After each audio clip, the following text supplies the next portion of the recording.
Welcome to We'll Talk Entertainment. This is episode 3. If you've made it this far, that means you like it. If you decided to stop at 1 and we were talking too much trash, that's fine too. Yep, you come back.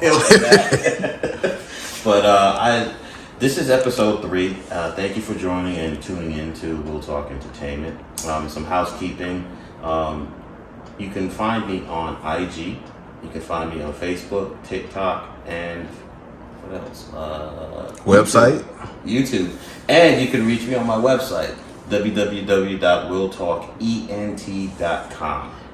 So for episode 3 today, we have a special guest. And in every car community, there's that one individual that you can rely on to give you sound and practical advice. Especially when you're doing, if you're out there doing crazy shit. But we won't go down that rabbit hole. But our community has that one reliable sounding board that not only gives you practical advice, but also gives you,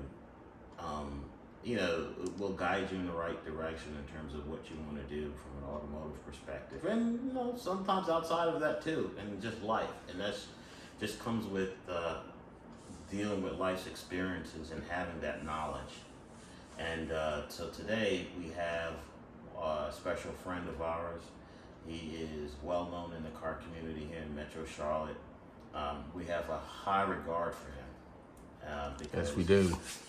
When we have questions, we can go to him and we know we're going to get a direct answer, and it's not going to BS with us. He's going to tell you what it is. He's going to tell you what you need to do, And the part number. And the part number too, which lives rent free in his head. I don't know how that is.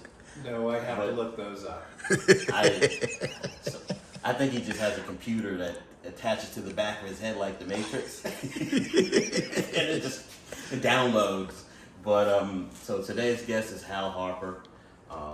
Like I said, he's a great friend of ours, a friend to the car community, and extremely knowledgeable on just about anything automotive.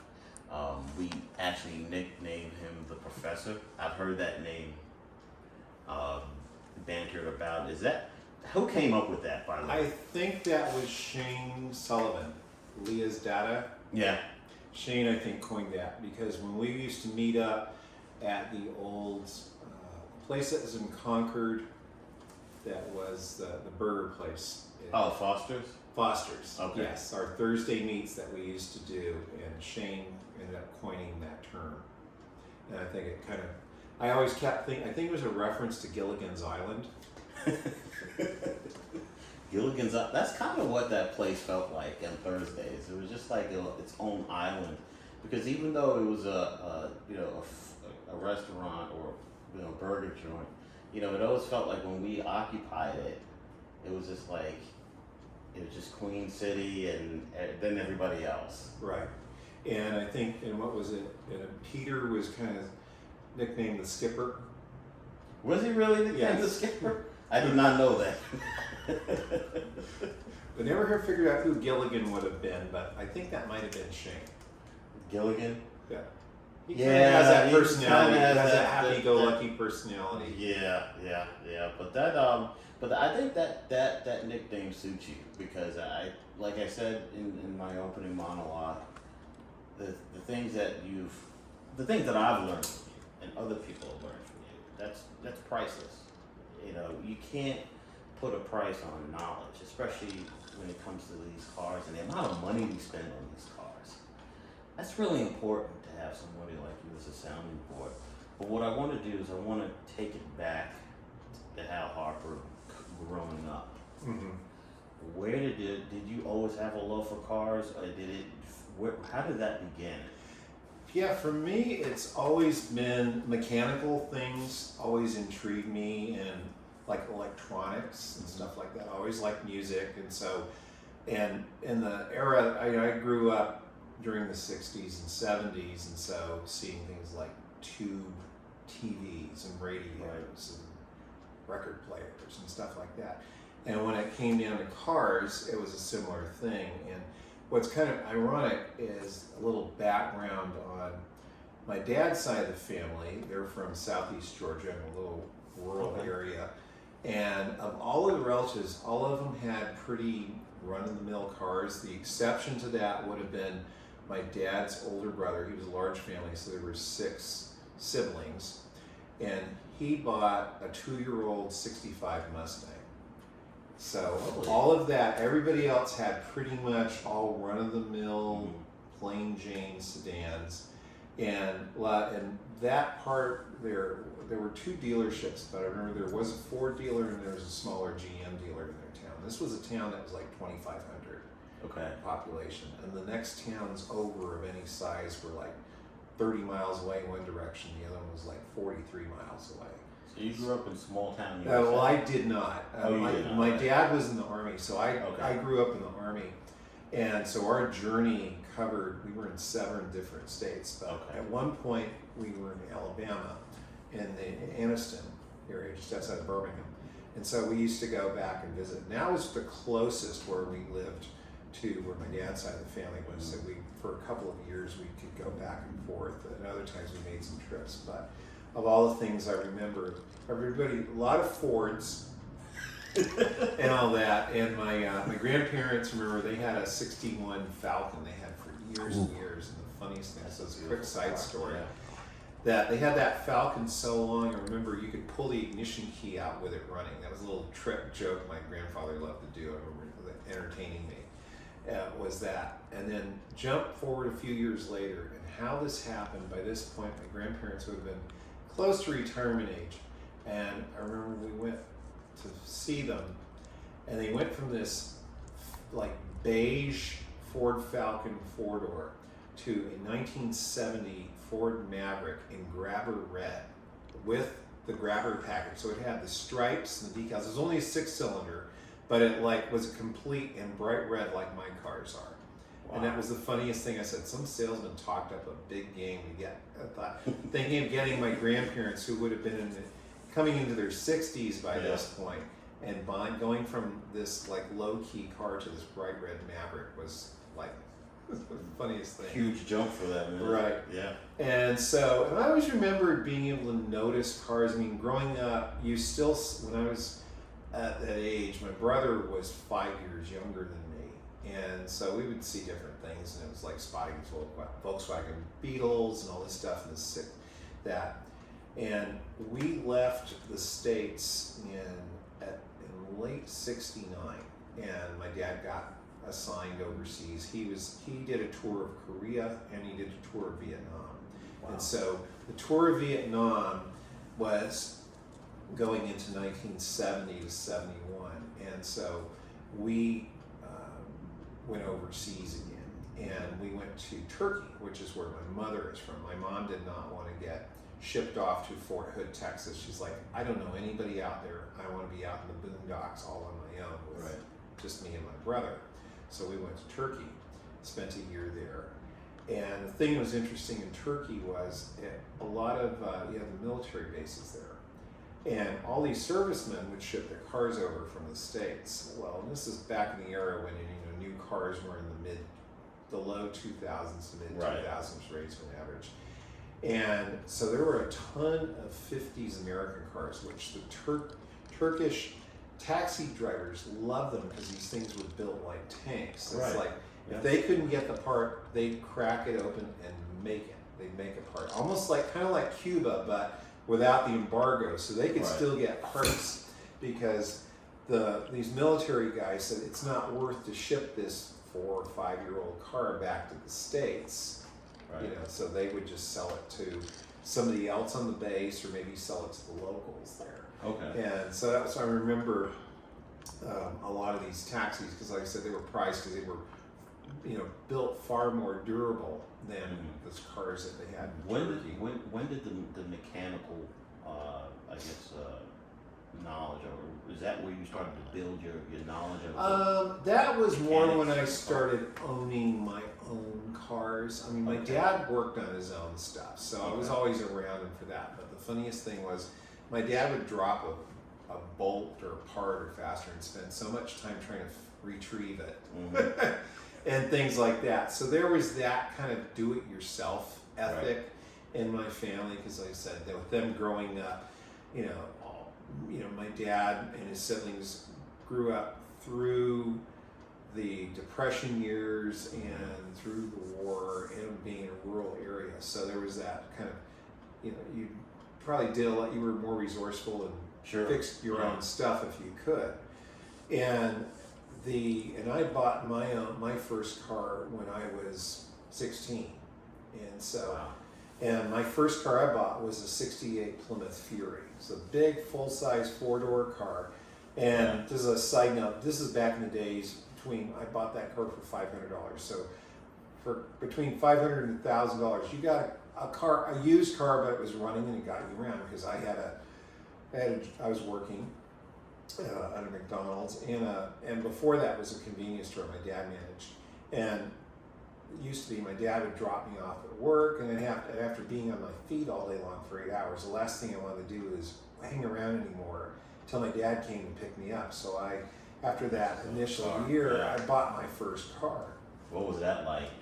And it was, and that was the big learning curve, owning my own car. And it had some miles on it, and it was like it used a little bit of oil. So as time went by, I ended up buying a used engine from Dismantling Yard, having a shop put that in there, and learning how to do tune-ups on it, and I repainted it, because that car was F8 green, and the paint was dull and faded.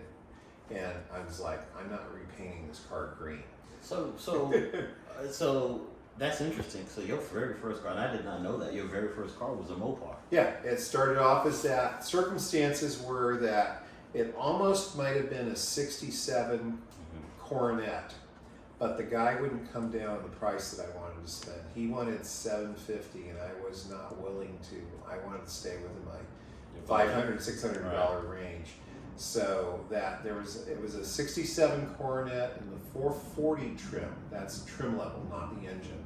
And I remember it was like a B3 blue with a white interior and white vinyl top. B3? Yeah, B3. Chrysler had different color codes, and that last digit denotes, a lower number denotes a lighter color and a higher number. So some of the color codes had a 1, some of them ended with a 9. So that was there was a B3 blue, a B5 blue, and a B7 blue. I did not know that. Yeah, and then I can't remember if there was a B9, but B7 blue is almost like today's Is that Frostbite. Frostbite? I was going to say that has to be. Or in kind of like about the color of what Frostbite would be, and they even had an even darker blue. You see what I mean? Yeah. At least you just. Now who knows? Who remembers? Well, unless you're option codes. Well, the thing remember was that. with Chrysler, they had the fender tags, Okay. and especially from 1969 on up, the fender tag had very comprehensive amounts of information. And they were still putting that style fender tag, I think, up through the early 90s, because I remember being at a Cars and Coffee back when I lived in Portland, and there was a guy that had worked for Chrysler and got his hands on a Wagoneer, like a 90 or 91. And this was a few years after Chrysler had acquired American Motors, which is where the Jeep brands and all the others came from. And he had this thing was like a bit of a time capsule, and sure enough, it still had the fender tags like Chrysler had been using since the late 60s, that had all of the codes for engines, transmissions, axles, ratios, trims, colors of the trim, order dates, build dates, and all that sorts of things. So you start off with Mopar, you have the Yeah. 68 Plymouth Fury, Right. and you're doing your own work. At that time in your life, what was actually your dream car? I always liked the muscle cars, because by that point, the car I originally wanted to buy when I was in high school would have been a Challenger or Barracuda, so the E-body cars. Okay. And the problem was that these were, at this point, this was in the late 70s, there weren't that many of them around. That those cars didn't sell in really high quantities, and so the newest version of those cars would have been about 4 or 5 years old, so they might have still been with the original owners. And the few that I saw that I ran across, the the build quality was, or just the condition of them wasn't all that great. So I had this fury, and I went through and like repainted it, redid the interior, had another engine. So the car looked good, drove nicely, but it was a soft riding, big car. It was like, my analogy it was like borrowing your grandparents' car. This thing did not handle. Yeah. It floated down the road. Yeah. It That's leaned big into body whipping. curves. Yeah. And the other thing, where we lived in Sacramento, we had hot summers that routinely hit 100 degrees. This car had no air conditioning.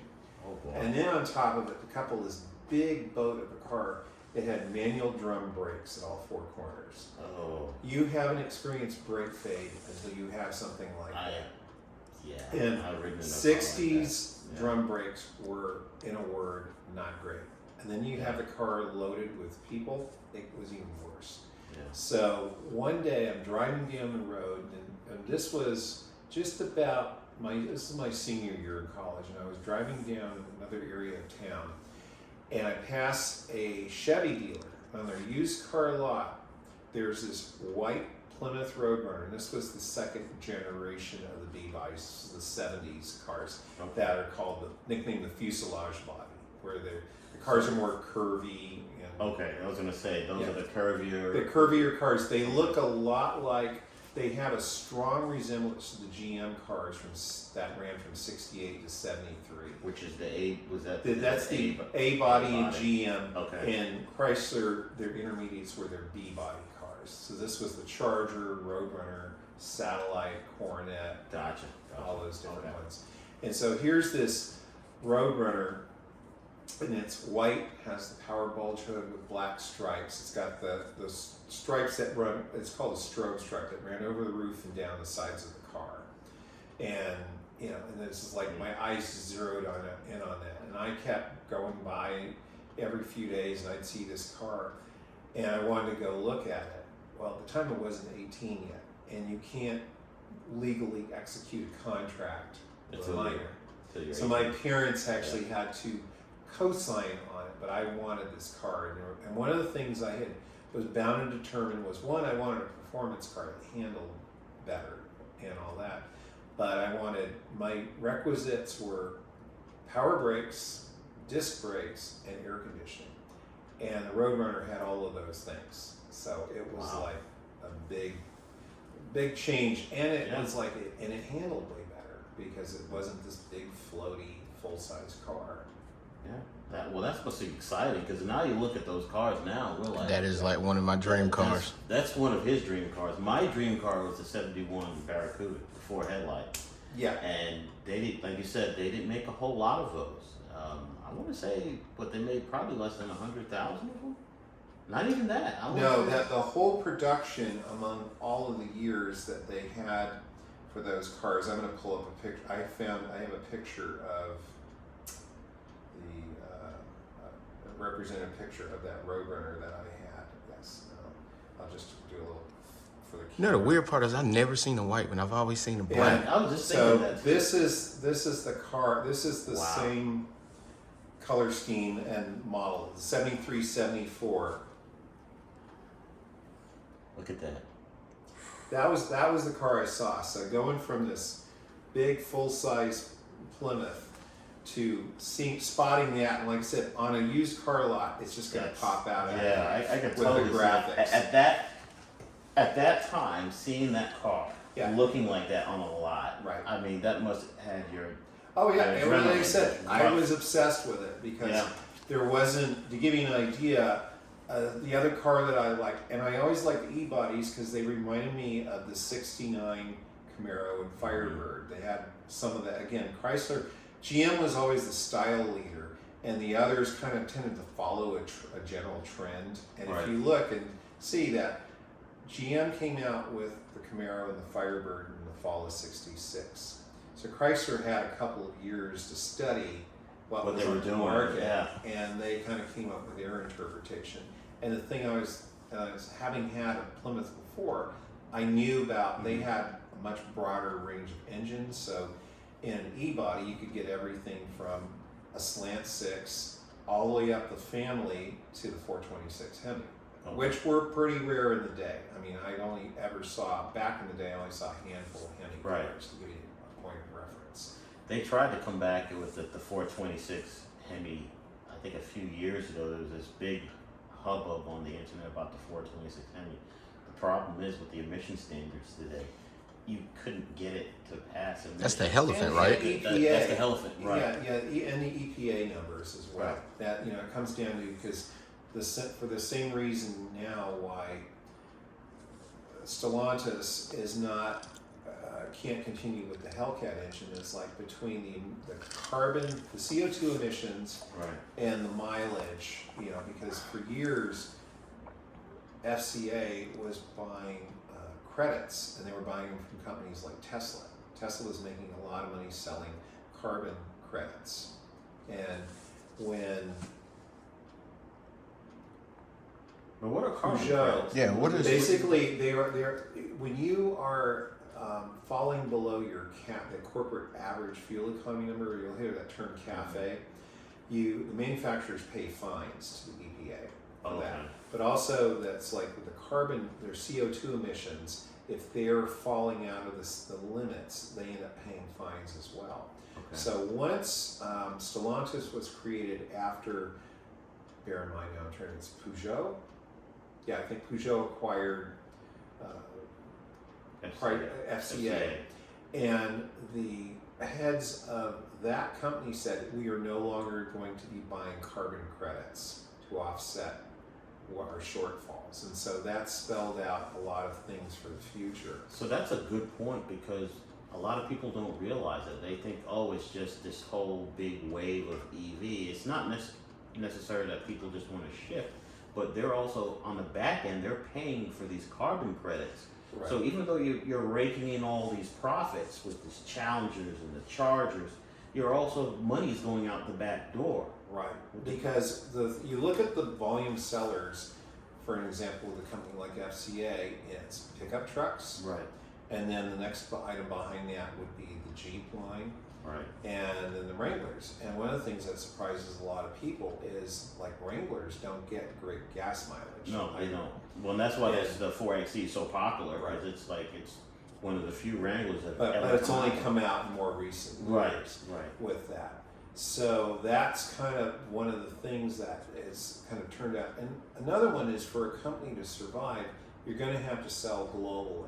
Right. And so what works out well in the States doesn't play out so well overseas, because as an example, with the Challenger and the Charger as an example, there are people who like those cars, but if your gasoline prices are running the equivalent of $8 a gallon over there. Which they are. People don't Yeah. realize overseas it's $8 a gallon. Yeah, they have their Yeah. tax bases, and a lot of countries too. This is Asia, Europe, and England, and especially, to give you an idea, in Japan, you're taxed on engine displacement, and you're also taxed on the track, the width of across the wheels, the axle on a car, and so that's why you see, when you look at and overseas, why you see 1 liter, 1.5 liter, 2 liter, 2.5, 3 liter. There are tiers that you're paying taxes on, which we don't have in the States. In the States, we're generally paying on our taxes we pay are based on the sales price of the vehicle. Right. Overseas, they've got different schemes on that. And so they might have road tax, you might have things on what's called taxable horsepower, and things like that. So there's a lot of different things. And so a manufacturer, when you're looking at the bigger picture, because a lot of times somebody might kind of think, oh, this is politically motivated. Well, it comes down to, really, any manufacturer, they're trying to sell as many units, and Right. if they can broaden their market out, you can sell things overseas. As an example, Ford, when they were designing the S550 Mustang, Ford was looking at the size that car was and said, if we can sell this overseas, we can be in those markets as well, because the old S197 car was a little bit bulkier and heavier than what would do well in the European market. That's crazy. So that's one of those things that the S550, which came out as a 2015 model, was now being marketed overseas. And I think they even make a right-hand drive model, if I'm not mistaken, for UK. And I don't know if they're sold in Japan, as an example, possibly Australia. As you said that, and you talked about the displacement, I keep thinking of Fast and Furious Tokyo Drift. Yeah. There was the scene where they took the engine out of the RX-7, Yeah. and they put it in an actual, was a 66 Mustang? I think it was a 66 or 65 Mustang, and they're drifting it. And I was just like, man, I always wondered why they didn't do that. But then as you explain it between the width of the axle, but from wheel to wheel, you would get taxed, even if you tried to do something like that. Well, I'll give you an example. Like, if you look back to the 80s, as an example, a lot of the Toyotas and Nissan pickups that were coming over, they all had these kind of skinny, tall tires. Yeah, I noticed And that. that was because of the taxes on them. So Wow. they would build them in that configuration for their market. And here in the States, you had a lot of dealers that would take those wheels off and put aftermarket wheels and things like that, wider wheels, bigger tires on them. One part of it's for looks, but it was also, they looked a little funny, perched on these skinny, tall tires. And there it is with boxy frames that were a little taller than the tires. One of the things as I'm thinking about what you said about the Asian market, out of that negative, I guess I wouldn't say negative, that's just how they operated with it in terms of the displacement. But then you had a whole car culture arise out of that. Yeah, you don't have the big 6.4 type displacement, but you had a terrific car culture come out of that, and where they're working with what they have. They have. It's just like, as an example, in England, the hot hatch movement. Yeah. They're doing this with, for them the hot car was like a 2-liter, or it had the big 2.5-liter engine, for example, because our perspective, like I said, being in the States, I remember a friend of mine who was from England, and at the time of all the different cars they had, after once I got through, going into the 80s, I remember for me, some of the things was the price of gasoline. When I first started driving, gasoline was 55 cents a gallon. This was in California. Wait, say that again. 55 cents a gallon. And within a year and a half in California, gas hit $1 a gallon. And to give you the old mechanical fuel pumps that we had back then, they were never designed to go above 99 9/10 per gallon. So this was like back when you see some of these old gas stations that have the old that have the little mechanical wheels, almost like old pinball machines used to have, for example, that had the drum. And the attendant had to reset it with a key for the next customer. Those pumps, like I said, were never designed because back when they were created, no one ever knew that gasoline would go above $1 a gallon. So I remember them pricing it at half gallons. So you'd have to, whatever your figure was, you had to double that until they came out with pumps that were designed to read from $1 on up with that one. Wow. But that was the contrast, because I remember I used to be a pack rat, and I had old receipts for stuff, and I remember saying like, yeah, that didn't last very long, because I remember when the second oil embargo happened in '79, and we had gas rationing. There was the odd even rationing that was going on. I remember taking my mom's car over and filling it up for her. It was based on your license plate, and so I'd have to go over and wait in line and gas my mom's car up for her. That was my earliest automotive memory. Wait a minute. Break this down again. Wait a minute. Yeah, there was the back originally. There was the 1973 oil embargo. We were we were stationed in Germany at that point. We were in Germany from 1971 through 1974. So there was some impact, but the oil embargo really hit the States, pretty hard. And back at that point, that's when there were lines, there were spot shortages. So some stations actually, and you can go online and see there's all this footage and some old newsreels. Yeah, people were waiting in line to buy gasoline, and sometimes they were limiting them to like 10 gallons at a time for purchases. And bear in mind, this was back when people were driving all of these Big, 60s and yeah, 70s cars that got anywhere from 8 miles to maybe 12, 13 miles to the gallon. And so I remember my dad had the 71 Catalina. I think it was a 72 Catalina. And that was my earliest automotive memory because as a kid, it was like, I was in the back seat and I had the, are we there yet thing going?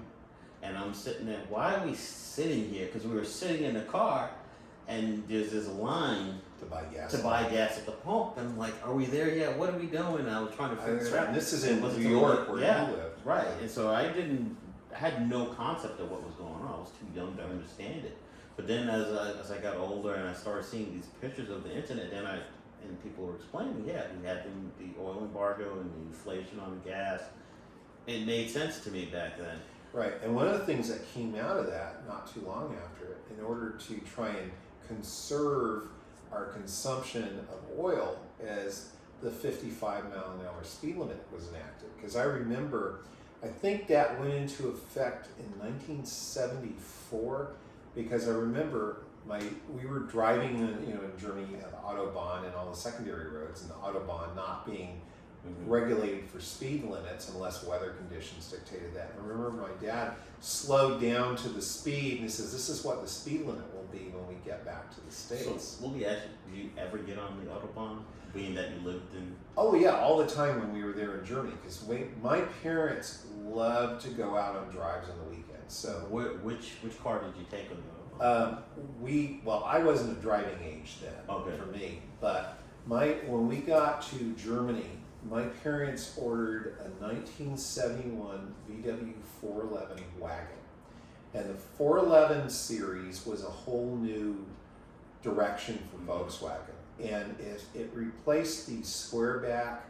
There was a square back, and there was the square back wagon. There was a notchback sedan. Was that the smaller one? Smaller one. It was a newer generation that came out in like 67 or 66. It was like this.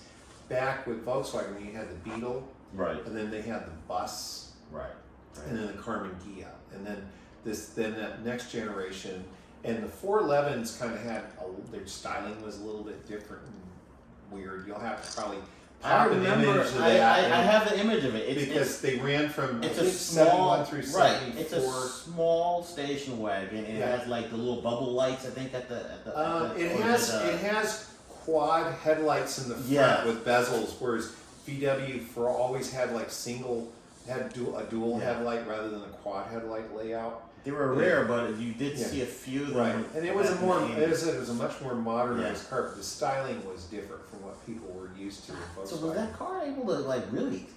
Yeah, they were fuel injected, just like the and all that, and it would. They weren't fast, but if you planted your foot, and I remember my mother discovered the kickdown button because it was it had a kickdown switch. Whereas at that point, Volkswagen had a true 3-speed automatic, because in the early days of the Beetle for the American market, they developed this abomination. It was called the automatic stick shift. It was like a clutchless automatic, and it was this gutless torque converter mated to their 4-speed transmission kind of setup, and it was just this gutless abomination that nobody liked. Like it. Yeah, it was called the automatic stick shift. For those fans of trivia, it's out there on the internet. You can find it. But this is the kind of stuff that you will get from. But by this generation, they had fuel injected engines, and it was one of the larger engines in there, and it had a true automatic transmission, because my mother could drive a manual transmission, but I figured they'd get the automatic. So an automatic stick shift. So but this is a real automatic with the 411 generation. They're relying on the humans to go, hey, I'm going to put it in the right gear. I never drove one of those things, and I remember even Porsche adopted that automatic stick shift setup on some of their vehicles. It wasn't very popular because is that their version of Tiptronic back in the day? Well, it was basically because Porsche was only a manual transmission, so it figured that they were going to sell cars to women or Americans, because remember there were some people who back in the day, manual transmissions were a little clunky and truck-like, and I think that perception ran for a long time because the clutch pedals were heavier and they were a little bulkier. And for decades, the U.S. manufacturers sold automatics as the modern, convenient item, even though it always cost extra money. But all of that marketing kind of worked in that favor, that especially if people drove older cars, because they were like driving a truck. I mean, to put it lightly, and especially, I learned to drive. My dad had a '63 Dodge D200 pickup truck, and it was a 318, three on the column or 3 on the tree. And the saving grace was that beast had a hydraulic clutch, but this truck was a long bed. It was a 3/4 ton, which is the D200 designation. And if you've ever driven a column shift manual, they're horrible. Because the linkage, after you throw some years and miles on them, the linkage has a lot of bushings and arms, linking arms, and it gets a little bit sloppy.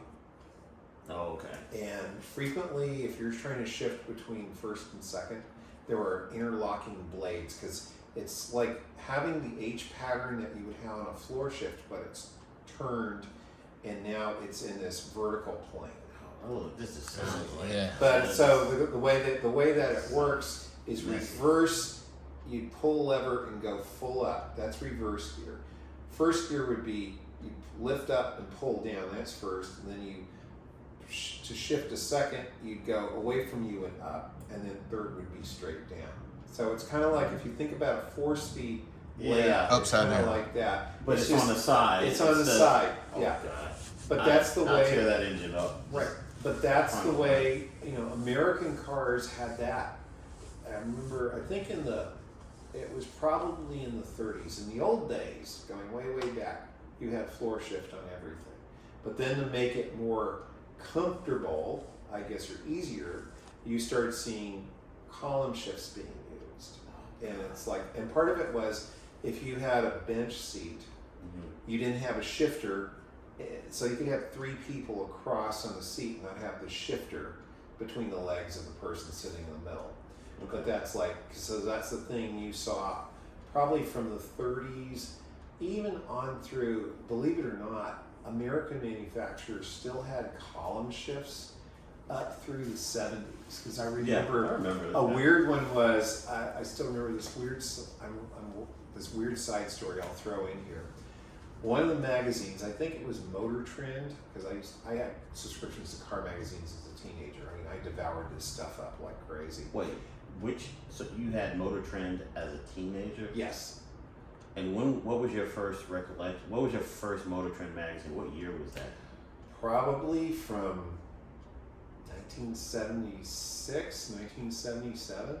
Okay. When I had a subscription for it. And I remember... Wait, so now you're Streetcars 101 now. Yeah. I just had to throw that in there. And I remember, and one of the things was this, I'm bouncing around here on my storyline, but that's the magic of editing, that you can sort this all out. GM, after the oil embargo, there was this big push to have cars that got better mileage, because by this point, imports had been trickling into the States for years. Volkswagen was kind of one of the first ones. And then all of the Japanese cars are coming, because especially after the oil embargo, people wanted to get more fuel-efficient cars. And that spurred the American manufacturers after some of their half-hearted attempts, because you got to remember, GM came out with the Corvair in '59. That was their answer to try and combat some of the imports. Ford had the Falcon. Right. And then Chrysler had some odd things that they did with Simca and some other things like that. And you got some weird looking cars in the late 70s. And then there was like the debacle with the Vega, and when that came out for 1970, because GM had some quality control issues. And anyway, the GM got on a program of downsizing their cars. And so starting off in the 70s, like I remember 78 models, I think was when they started doing the downsizing. And But that's remember also, when the GM, like their A-body models, were I their was big, gonna say. their bread and butter. right. And so the Monte Carlo, the Olds Cutlass, the Buick Regal, the Pontiac Grand Prix, those all got downsized for the 78 model year. And remember, Motor Trend tried to order a Monte Carlo in the base configuration, which would have been a 6-cylinder with a 3-on-the-tree manual. And the car got shipped, the car arrives at the dealer, it had an automatic transmission. Because probably somebody at the scheduling the assembly line said nobody would ever order a car like this. But you could still get So they a did their own 3 thing? on the tree. And I think it ran up through, because the Chevy Nova was built all the way up through, I think 1980 was the last year of the rear-wheel drive Nova, because the X cars that GM had, that was the new front-wheel drive. Oh, you're talking about, I know the Nova, because the Nova had evolved into that square looking. That's later on in the 80s. Okay. But the Chevy Nova, when it came out in 68 with that body style, and Yeah. it ran all the way up through 79 or 80. And that Okay. was one of their last passenger cars that Yeah. still had a column shift, Wow. which was like, nobody wanted it. I remember. And not to cut you off, but out of that era also came the G-body era too. Right, That's when you the started seeing- A-body designation swapped around and became the G-body. Right. And because at that point, GM was introducing their mid-size front-wheel drive cars, Mhm. and the A-body cars was the Pontiac 6000, the Chevy Celebrity, and the Buick. I'm trying to remember if that was, the Regal. Okay. Yeah, the Buick Regal, and I'm trying to remember. I'm leaving out what I'm on. And the Olds Cutlass Sierra, because at that point Oldsmobile was putting the Cutlass name on everything, and then they had a suffix and everything else. That's right. Oldsmobile. But was- the A body models were now front wheel drive. The old rear wheel drive became G body. Okay. And they did some changes to the rear suspension and things like that. That was a significant change from the A body rear wheel drive to the G So body. now that explains. Now, when I look in your garage, I understand the lineage. And when you have the American Muscle on one side, you have the Challenger, and then you have your German automobile. Well, And the Ray. thing was, Yeah. of all the places to be stationed in Germany, we were in Stuttgart. This is like automotive heaven. Because Okay. if you think about it, there in Stuttgart, Mercedes is there, the original plants, which is in Sindelfingen, which is a suburb within Stuttgart. Then you also have Zuffenhausen, which was the original site of Porsche's plant, which is another suburb within Stuttgart. And then just across in Bavaria, you have BMW. So you're in the middle of. I'm in automotive nirvana, and bear in mind this is in the early 70s. Wow. So, and to give you an account of things, like I said, we had our Volkswagen there, and the way it works on the Autobahn, you do not hang out in the fast lane, in the left lane. You leave that clear. You're only in that lane to actively pass. Do you hear that? You're only in the left lane. Yeah. Actively. You will get ticketed for it. And the thing is, on the Autobahn in Germany and in most other countries, it's illegal to pass on the right. You have to pass in the left lane. Right. It's illegal. You will get They they will pull you over for that. They need to do that in America. Yeah. They need to do it now. Yeah. Right. Yeah. But Just the close. thing was, so here we see, and it's like if you saw, and the way it works is people think it's rude, but in Europe, it's like if somebody is closing in on you, they will flash their headlights. And Right. European cars, they've had the high beams have been on the turn signal stock going way back. Right. That's something that's been around, I think, since the 60s.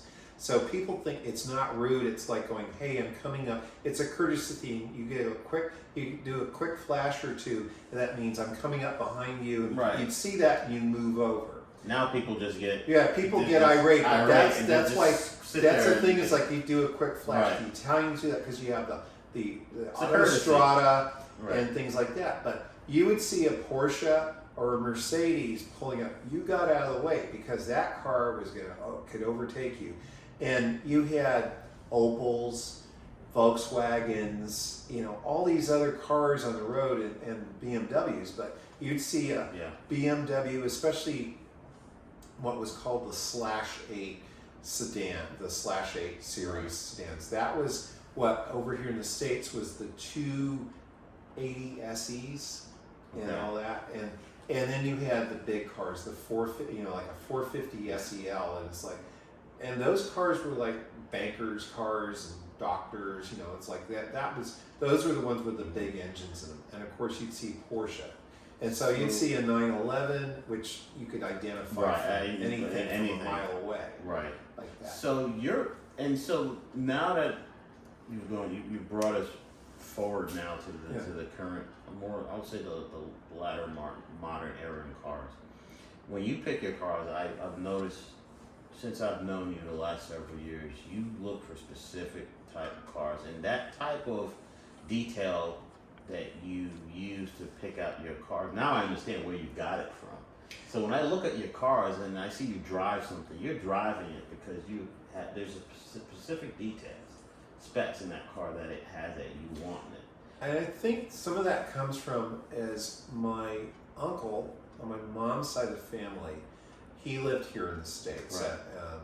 And my uncle had a variety of different cars over the years, and he kind of veered between, he had Cadillacs, and so it was an interesting experience. And my parents had, my parents never owned, they owned nice cars, but they never owned high performance cars. Right. At one point, I remember my uncle had a 75 Cadillac still, so I got to drive that out. And that was when some of GM's first mainstream cars with fuel injection, and that Cadillac drove, even though it's based on a Chevy Nova, so people would say that, it was a whole different experience from that when it was a responsive engine instead of being carbureted. And in later years, my uncle had different Mercedes, so he had one point had a 450 SL. Mm-hmm. And I remember at a different point in time, he had some Audis. And this was in the late 70s, early 80s. And I worked in his business for a time. So at one point in time, we had 3 different Audis. We had an Audi 4000, had an Audi 5000, and he had an Audi 5000 Turbo. And remember the and this was like early 80s. Yeah, I remember that because in our community, in the black community, we would say we would have slangs like "I'm Audi 5000," and it was actually saying "I'm out of here," but it was kind of an ode to the Audi. Oh, that people, model. Yeah, because people they love those. There's a subculture within our communities of specific cars that we know that are exclusive, that you can't get your hands on, so we come up with this slang and to reference those cars.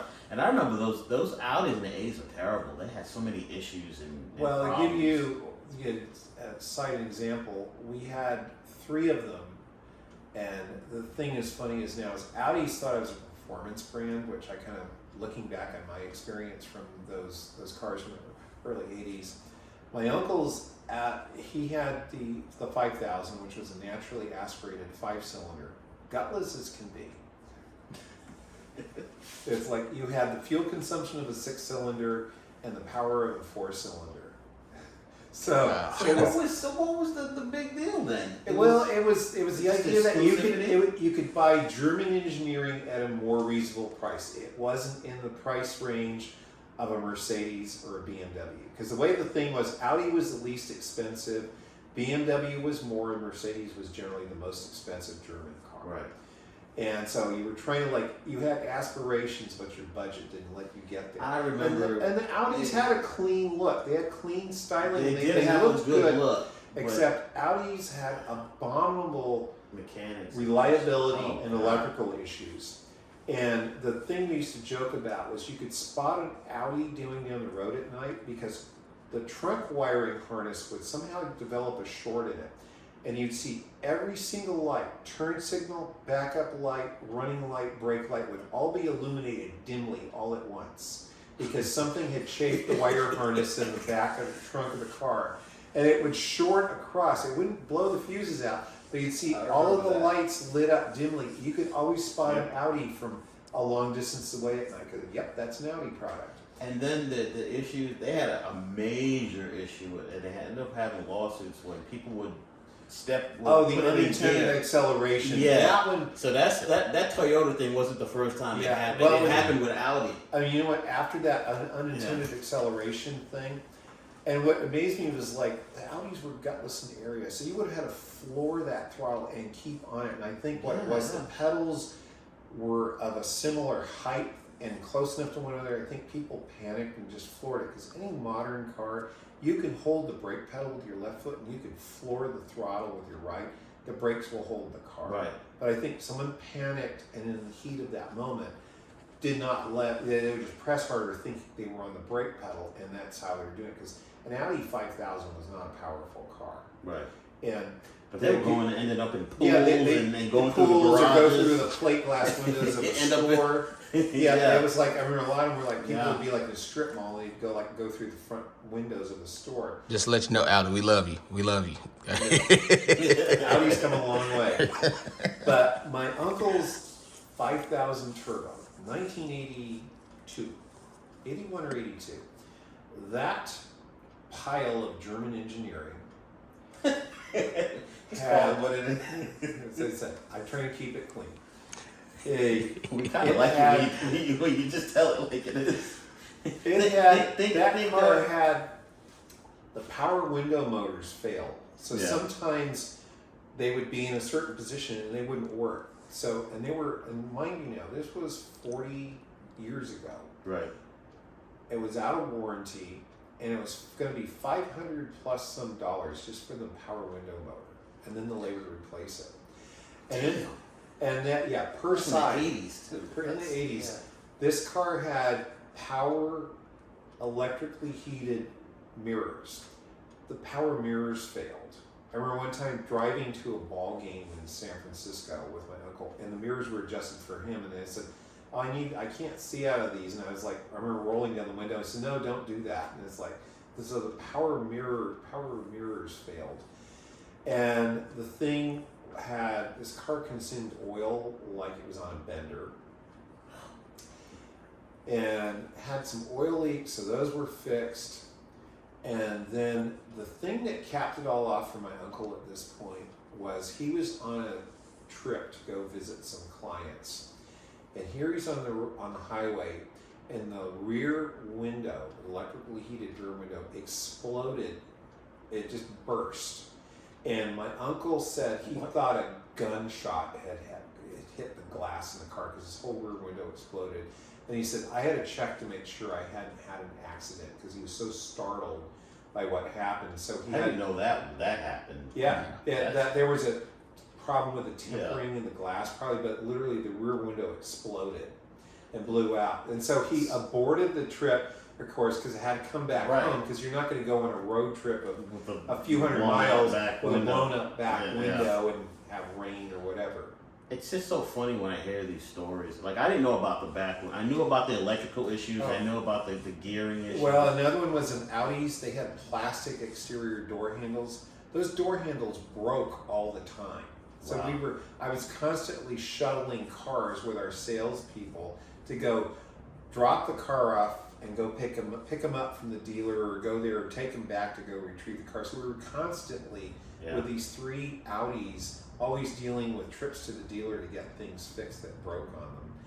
And after that experience, my uncle bought his first Mercedes that he hadn't had in years. Wow. And so I remember my uncle did a European delivery, and he got a S-Class. This would have been the W126 S-Class, and those came out in 1990. Oh wait, I might have my years off. No, these came out in the early 80s. I got my lineage a little mixed up. So the 126 series, I think, started off in 1982 and ran all the way up through 91. I think. And so that's the S-Class that we've seen. Yeah. The we see clean versions of the S-Class. We recently did a photo shoot with Paid in Full.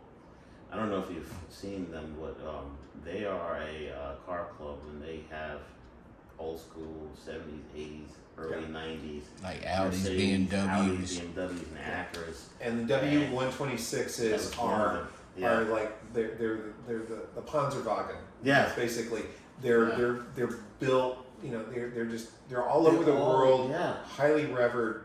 And my uncle got a 350 SDL, so it was the turbocharged diesel. And I remember he went off to take European delivery of it, and then the car was shipped back to the States. And I remember getting to drive it. And so that was some of my early experiences. I was in my early 20s when he got this 83 Mercedes.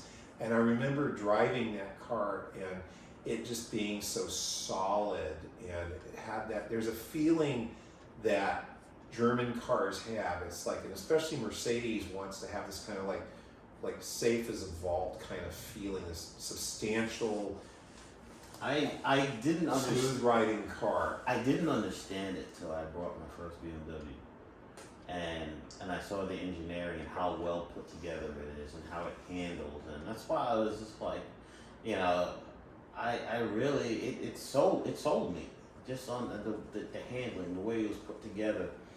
With that said, I want to talk about this car right here. Okay. I learned something about this today that I did not know, because when I remember when these came out, and I guess I used to see them on the road all the time, but I didn't necessarily distinguish the different types of models. Mm-hmm. The ones that I saw frequently on the road are actually a different model than what I'm looking at here right now, right?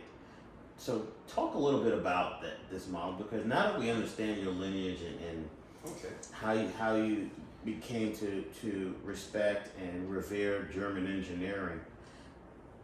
Well, let's take a step back. What was your thought? It was about 22 years ago when FCA and Daimler Chrysler merged.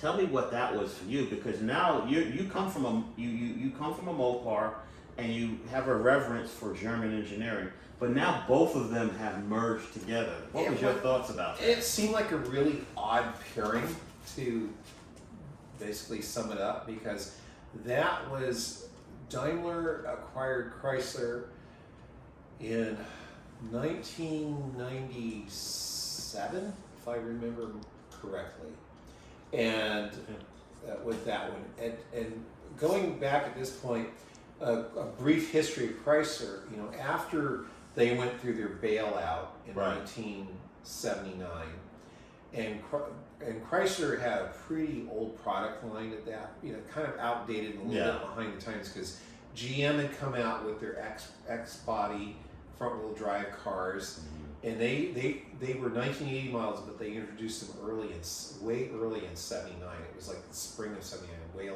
well ahead.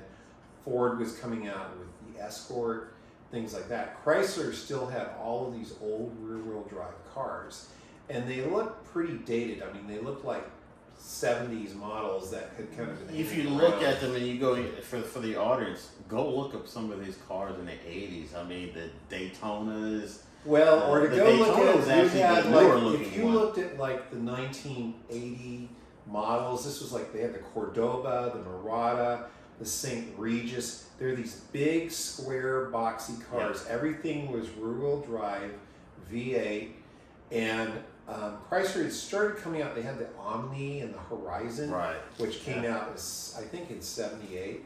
But prior to that, they were dealing with Mitsubishi imports and things like that. But in their own domestic line, their cars were bigger. They just didn't have. They weren't being terribly competitive. Right. So you jump a few years forward, and Chrysler had the J cars, and that would have been the Cirrus, the Breeze, and all those others. And then they had their LH cars, which would have been the Chrysler New Yorker, the Concorde. I remember those. Yeah. The Dodge Square sedan. Conquest. Yeah. Well, they were the front. It was the cab forward wheel cars. Yeah. The front wheel drive. They had come out. It was their answer to GM, because GM had the W body cars, which was the Chevy Lumina, the Pontiac Grand Prix, the Buick Regal, Yeah. the Olds Cutlass. And so Chrysler had come out with their LH cars, and that was all the cab forward design. Like I said, it's the Concorde. I can't remember what the Plymouth model was in that lineup now. The Conquest was the one that all the high schoolers. Well, there's a wore. Concorde. There's the Conquest was the Mitsubishi Yeah. model, but this is like their domestic line. Okay. So Chrysler had, and then the other one was when they redid the Ram pickup for '94, and that was when they came out with that new styling that had the stepped fenders that kind of looked like one of my friends said it looked like the old Studebaker pickup trucks. Right. But that was the whole, again, you go back to like looking at take a look at what a Dodge Ram looked like, and that was a model that dated back to the 80s. It had that boxy styling, kind of like the old Chevy square bodies, and so that was a kind of contemporary at the time. Did this marriage between Daimler and FCA work out the way you thought it would? Not really, because the thing about it was I don't think the models that kind of came along way, I don't think the Germans ever quite understood the market as well. And the thing that Chrysler needed a really solid economy car, Right. and they didn't really have that per se. I mean, of all the things that came out of that union was Chrysler had the budget to develop new engines, and one of them was, because everybody likes to use the story that, Daimler stripped all the money out of Chrysler. Well, one of the things that happened was with the LH cars and all that, Chrysler did some shortcuts. They had horrendous warranty claims and spent a lot of money. And one of the things that came out of all this is Daimler was like, we had no idea there was so much money going out in warranty settlements and claims for the LH cars. And by the time that when they had their merger, that was about the time when the second generation of the LH cars were starting to come out, and the reputation started catching up with a little bit. It's like they sold well with the first generation that would have come out in the early 90s. And then in about, I think 96, 97 or 97, 98, I think was when the second generation of LH cars were coming out. They were still front wheel drive. And was that generation the Sebrings, the Intrepids? The Dodge 300s? Intrepid. That's right. That was the Dodge model. That was the intermediate. The Sebring was a smaller car. Right. I think that was their J body in that line, because that's when you had the Chrysler Sebring, and I'm trying to remember what the Plymouth was, but that was their smaller car, where the big cars would have been the Chrysler Concorde, the Chrysler New Yorker, and LHS, which was a higher model. You could tell that they were trying to kind of, I guess, bring a new look to the cars, but when you looked inside, you still saw the plastic. Everything they were a little bit on the cheaper side. And one of the things that happened is after that merger, like my model here with the CLK, these came out as a 1998 model. Right. But one of the things that Mercedes ended up doing was they really tightened the screws on their suppliers of their electronics modules. So Mercedes, while their mechanicals were still great, their electronic modules, which were more of them than ever before, were a real failure point. And that hit Mercedes hard for warranty. Wow. And I remember having window control modules being replaced on my car a few times because this car? Yeah. I had glitches where this has express up windows, and then you go to hit the button and the window would go up and then it would drop down 3 or 4 inches. You'd have to manually close it because it just would kind of lose track of what it was supposed to do. But that was a thing that bit Mercedes in the tail. Yeah. And so that was one of those things that a lot of the warranty issues on Chrysler's models hurt in that regard, and they never really had that symbiosis they needed. It was like they needed to put more money into developing some good, smaller, the bread and butter cars. Right. But I mean, the thing that with the sharing of platforms, that's what gave rise to the LX cars. And one of them was also is the Hemi engine, which originally came out in 2003 for the trucks. Which they started using in the And then in once the the Chargers. 05 rear-wheel drive passenger cars, Yeah. which was the LX cars, which was originally the Charger, the Magnum, and then the 300. And that's one of the things Chrysler, without having Daimler, would have never had the budget to develop an entirely new from the ground up engine. So this history lesson, because we have a lot of young people out there buying these cars and they don't understand the lineage. Right.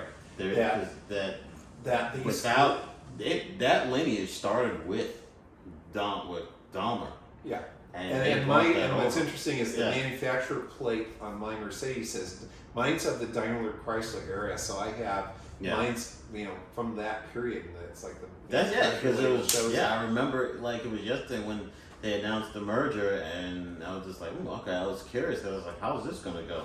right. Because Chrysler wasn't really in the mix. They weren't really putting out anything other than they had the passenger cars. They were, but to me the 300s and the Sebrings and those were the cars that were popular, especially if you were traveling to say like California or Florida. They were huge on the rental side because people loved renting them. Well, the thing is when you think about at that point in time in 2005, after all of this stuff being front-wheel drive for years, Right.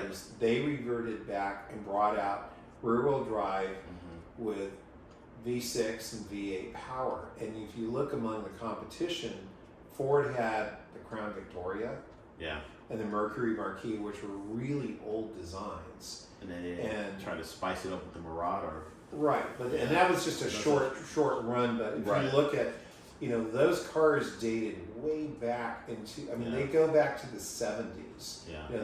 These were old Panther platform and Ford, and then General Motors. It's like by that point in time, they had phased out a lot of their old rear-wheel drive cars. By the 90s, they had pretty much, the old like Cadillac DeVilles and all those other cars. Those were again much older designs, and when they got phased out, GM had gone front-wheel drive across the line, Right. and Chrysler came back out with kind of a more traditional and something that was a newer design.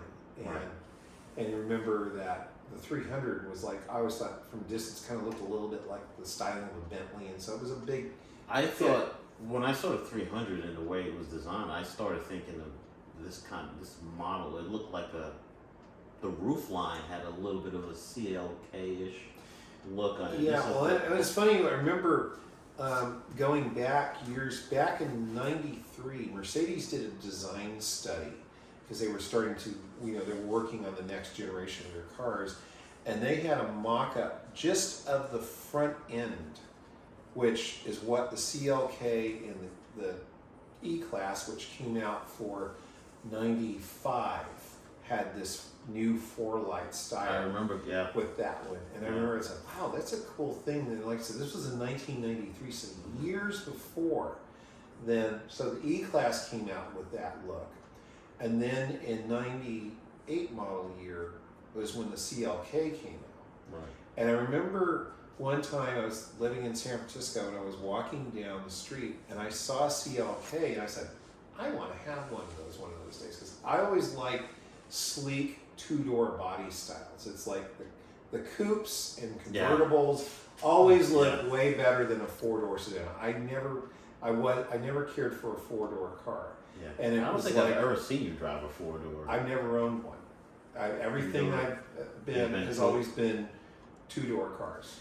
Tell us about this car now that you brought us to the present with the CLK. Tell us about this car, what's unique about it, and why you picked it. Well, one of them was, it's like there was,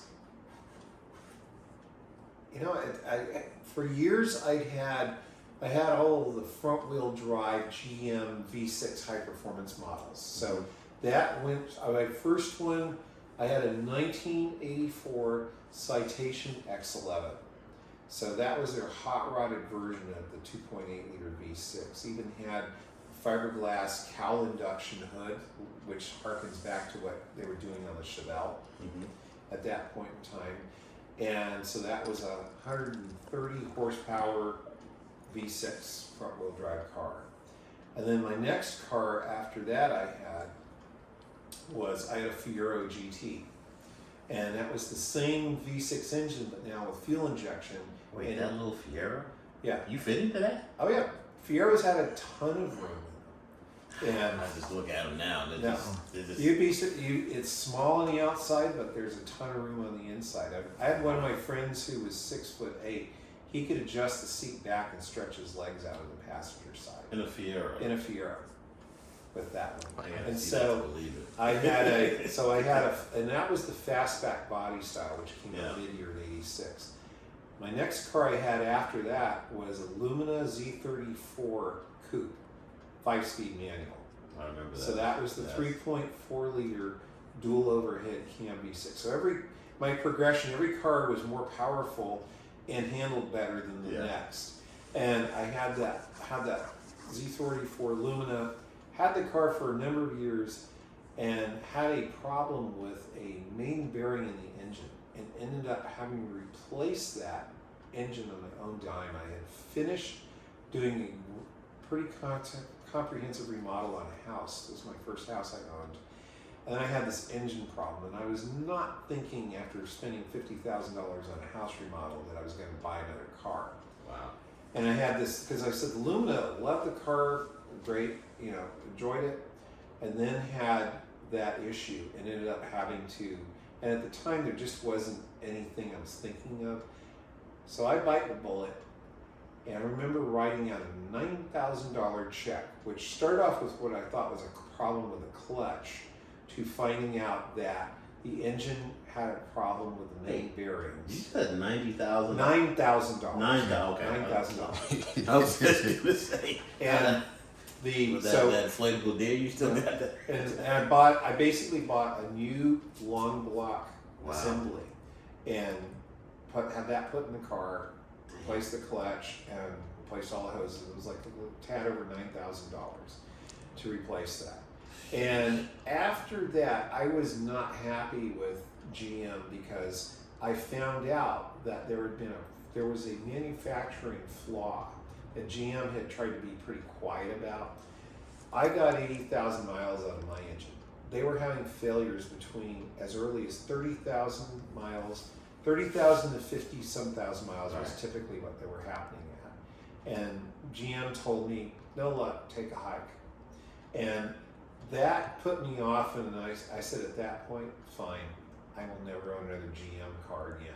And I held true to that statement. And see, I was burnt. Every one of my cars, this was back in the era when you owned a new car. Yeah. Within the first week of ownership, we're talking a brand new car, you had an 8.5 by 11 sheet filled out with what rattled, what didn't work right, what wasn't aligned properly, if you had an issue with a car not starting up and running or stalling. There were all these little funny little things you'd like to bring your list back and have the dealer take a look at to sort this stuff out. Would they actually fix that stuff if you went through? They would, but sometimes you had to it was like pulling teeth, because sometimes they try and point the blame back at the customer, and I said, it has nothing to do with me that some piece of trim is popped up and it's warped, doesn't fit right, or a door won't shut properly, you gotta slam it, or different things, or there's flaws in the trim. Is that the point in time when you said, all right, enough of this? Yes. Let's now go back to your roots. Right. Which is so anyway, I had it with replacing that engine, because I remember at the time the dealer had told me, he says, well, we could try and take apart your existing engine and see if we can rebuild it, or you can get a new long block that has a 3-year, 36,000 mile warranty from GM, and it was $1,000 more. I said, this is a no-brainer, because I said I could spend the money and find out my engine's condemned and I've got to do something else, and I've already spent the money on doing the exploratory. And for me, I said, okay, I spent the money, and I thought, if I have a problem with this engine, I'm going to stick it to GM and have them deal with this in warranty. But my faith was no longer there. Right. Yeah.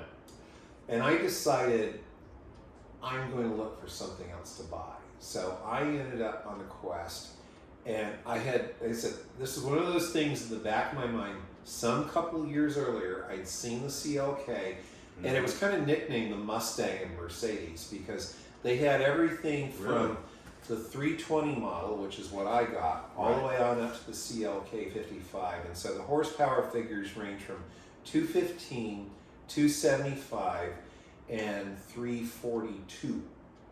And so that I didn't know they got up to 342. 342. That Yeah, that's the CLK, and the CLK 55. But those price jumps. So with my model, to go from the 320 to the 430, that was a 60 horsepower difference, but it was $7,500 more, which I thought that's an expensive 60 horsepower jump. Right. And then go to the CLK 55 was 18,000 above what I was spending on my model. Sheesh. Which in 2000 was a chunk of money. That was a pretty good chunk of money. But I was lucky that, a quick side story, I tracked down a dealer that had a CLK 430 that had been traded in for something. It was only about a year old, but I was able to go to the dealer, and they had one in the color that I wanted to order it in. So I have brochures and literature, but I actually got to see one in person. And I test drove that CLK 430, and it was beautiful condition. The car got up and went, but it had 17-inch wheels with 40 series tires on it. And San Francisco had bumpy roads between the streetcar tracks, manhole covers, and all of that. And I thought, this rides a bit on the stiff side with this car. And it's like, and again, I got back to kind of looking at the value versus what you were spending. And I said, I'll get the 320. That's just, and bear in mind, this was after this remodel that I had done on my house. It's the idea of spending more money than I ever spent. That's just the Mercedes was better. The spend on that car was better than double on the Luna Z34. Yeah. And so that was like getting over that hurt, that mental hurdle. Yeah. But so you got the CLK 320. Here we are, it's 2022. And I'm looking at the car right now, and I mean, for 2001, it looks good. It looks immaculate. I mean, but then again, that's also an ode to how you take care of your cars. You've always done your own. Most of it, you try do to my own maintenance, and my cars are garaged. And back in probably and I always used to polish my own cars. Well, when I started learning how to detail, clay barring, buying a dual action orbital machine and learning to do all that stuff yourself. But over the years, what's funny is started modifying my cars, and that goes back to my Roadrunner. I wanted more power out of that car, so I put a 4-barrel carburetor on it and a 318 2-barrel to start. You did that yourself? I did that myself, and I would have been.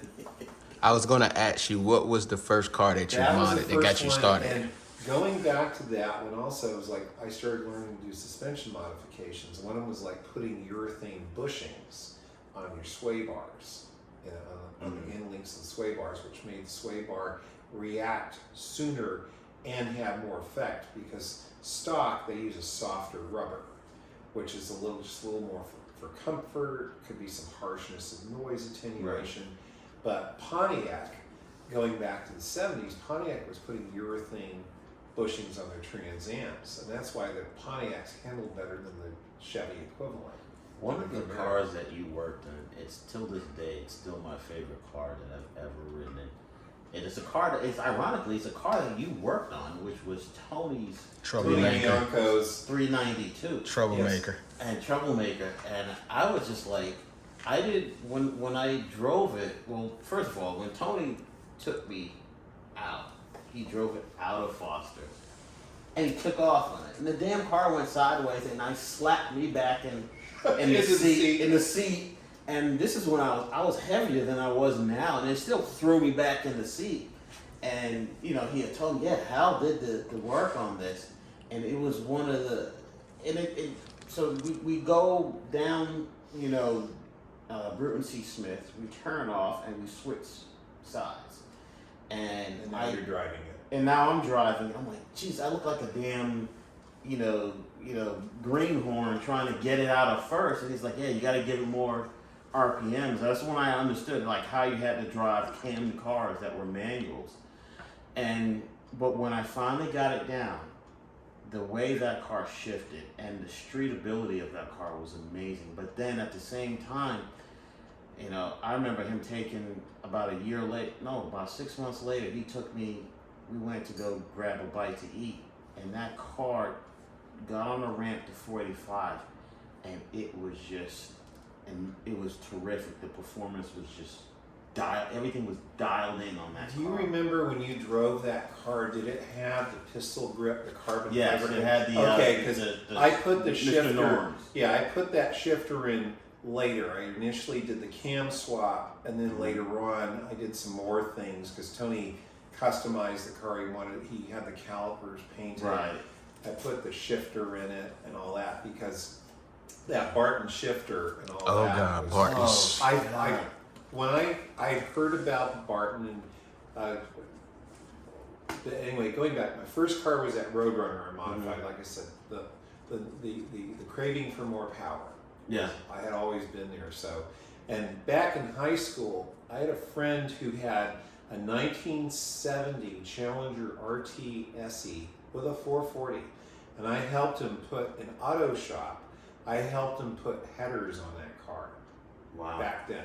Wait, so when you put headers on a car back then, how did you drop the engine, or did you? If I remember right, I think we had pulled the engine out of the car, because it was there was one of my yearbooks. There's a long distance shot across auto shop. Shop was some of my favorite classes, and I was very fortunate that my high school had been when I started going to high school. It had only been built about 11 years before. Yeah. And so we had a fairly modern auto shop. So we had the in-ground hydraulic post lifts, and had a steam cleaning bay and all that stuff. They had a program for guys that was regional occupational training. All of these things that they don't have. Yeah, which has anymore. been stripped away. Budget's Right. been stripped away. Yeah. But we had, so there were guys that were learning how to do body work and things like that. I would have loved that. And we had, so, because I took wood shop, auto shop, metal shop, photography. My generation was the last generation, because I remember, like, on my way to music class, the shop class was right before we hit the music class. And it's usually around that same vicinity. But that was the last I ever heard. After my generation, it's like all the shop classes. We had none Well, yeah, of they that. stripped away the budgets got Yeah. stripped away on that stuff. But look at the value. I mean, it got I was hands on, because Right, like I was yeah. working on my cars, my parents' cars. I work on my neighbors' cars. Like I wanted to learn how to do this stuff, because it's like that thing of being self-reliant and learning how to do it. And like and we had like an exhaust gas analyzer, so you could actually tune the mixture properly using an exhaust analyzer to know where and all that stuff. So I can set points, timing. I know how to rebuild carburetors. Tear down a distributor and clean it up, clean a distributor, and all the things, all that. and It's you're a kind of learning. lost art. You're learning to do all that, but you're also learning a trade at the same time. Well, and one of them is in the late 70s. That's when the early computer controls were starting to come out, and then you have a lot of these guys that wanted to run away and hide from it. And I said, "This is the future." Right. And I started seeing cars with fuel injection, which is like carburetors of the dark ages, and it was like cars with fuel injection ran better. You had far more accurate tuning capabilities, and all these sorts of things. So you get some of these guys that want to pretend like the world stopped changing after the mid 70s, And I was like, I want to learn this stuff because this is what's coming See, along. I akin EVs to the way people were behaving when they went to, because I'm actually old enough to remember when they started coming with the fuel injector cars, especially on the performance side. And I remember how people were like, oh, you're not going to be able to get the same performance out of the injectors. Well, hello, here we are. And to me, I feel the same way about the EVs now. People are just like, oh my God, the EVs, they're coming, and you're not going to be able to get the experience out of the EVs. But at the same time, I'm looking at them like, the amount of money that you're pouring into cars to get to that performance that you want, they're just creating it for you, minus the oil and the transmission fluids, and I get it, it comes off as a one-trick pony, because you go down and but Well, it's kind of like, also look at it as you have to, I guess, there's a lot of emotional things, and Right. and it's new technology as well, but some of it is you've got to have something, I think, that's more engaging, because I'll speak from my perspective. I'm not just like dazzled by gadgets. Some people are gadget totally get oriented, that. and so if your only calling Yeah. card is you've got this big swath of touchscreen card, that's really not going to do it for me. I like Because some of it's been, right. if you get away from having to just take this approach of let's have future spaceship styling, Right. and that's your calling card, and well, beyond that, what else is there? And I get that too, because I see both. I look at both ends of it. Is at the same time, I like the performance of the EV. I like the low maintenance, but at the same time, I don't know if I'm ready to go full EV. I know Z, she's not ready to go full EV. I still enjoy driving the muscle car. I enjoy driving my ICE car. It has. 'Cause You've it has driven personality. Yeah, I remember being in hydrogen fuel cell cars back when that program was going on in the mid 2000s, and that Right. was being studied. And essentially, you had hydrogen that was being used that was generating the power for that. Because I remember driving some smart cars Mhm. that were these hydrogen fuel cell vehicles, and they had a reduction, I think a single reduction gear type of drivetrain layout or Mhm. something like that. So, with that said, do a pause. 10 minutes. take No, a- 10 minutes. You at 1 hour 30 minutes. Okay. You wanna take a pause, take a break? Let's take a quick break. Yeah. I know we've been at it for a little bit over. Yeah, an because there's hour. probably some stuff you're There's going to need probably- to edit yeah. down because Yeah.